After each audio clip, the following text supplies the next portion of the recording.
Halo anak-anak, selamat pagi semuanya. Pada pembelajaran jarak jauh kelas 5 pada tema 3 makanan sehat, subtema 1 bagaimana tubuh mengolah makanan. Pada mata pelajaran IPS, kita akan belajar tentang interaksi sosial. Yang pertama, interaksi manusia dengan lingkungan sekitar. Kita harus tahu dulu apa sebenarnya pengertian dari interaksi.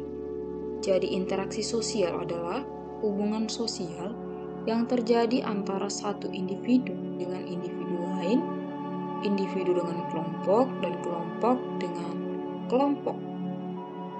Nah, biasanya bisa kita temukan kalau individu dengan individu adalah misalnya dengan si A dengan si B. Kalau misalnya individu dengan kelompok, ada si A dan berinteraksi dengan kelompok A. Atau kelompok dengan kelompok, itu maksudnya ada kelompok A terdiri dari beberapa orang berinteraksi dengan kelompok B yang terdiri juga dari beberapa orang. Itulah interaksi. Nah, di sini dapat kita lihat nelayan berinteraksi dengan lingkungan saat melaut. Jadi interaksi ini bukan hanya sekedar antara manusia, tapi interaksi juga bisa terjadi terhadap lingkungan. Nah, interaksi itu adalah hubungan timbal balik dan saling mempengaruhi. Harus terjadi dalam suatu interaksi. Jadi harus ada hubungan timbal balik dan saling mempengaruhi. Interaksi yang terjadi antara manusia dan lingkungan di sekitarnya disebut interaksi dengan lingkungan hidup. Nah, kadang kegiatan manusia mempengaruhi lingkungan hidup. Jadi contohnya, sebuah tempat yang daerah pegunungan diratakan untuk menjadi permukiman. Jadi manusia sudah mempengaruhi lingkungan sekitar.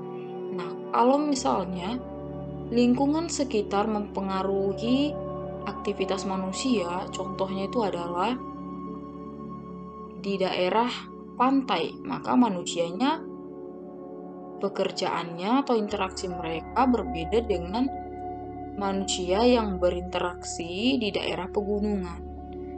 Nah, kira-kira seperti itu ya interaksi dengan lingkungan hidup. Nah, ini sudah ada lebih contoh lebih jelas interaksi manusia dengan lingkungan alam sekitar dan lingkungan sosial. Manusia sebagai makhluk sosial, kita sebagai makhluk sosial ya, perlu melakukan namanya interaksi dengan orang lain.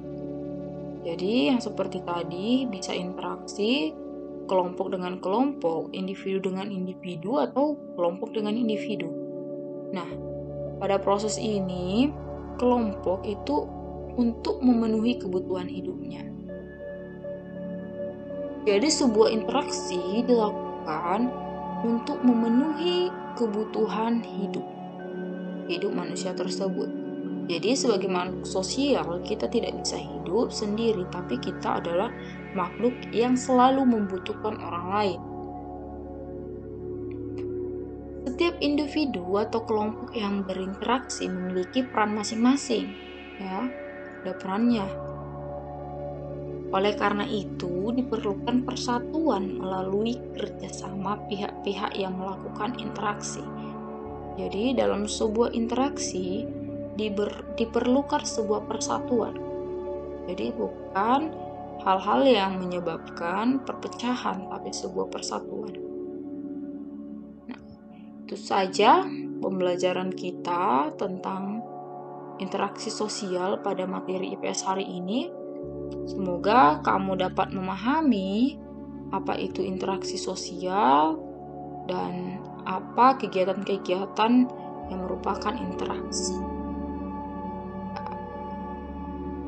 Terima kasih telah menonton video ini, kiranya bermanfaat. Bye-bye.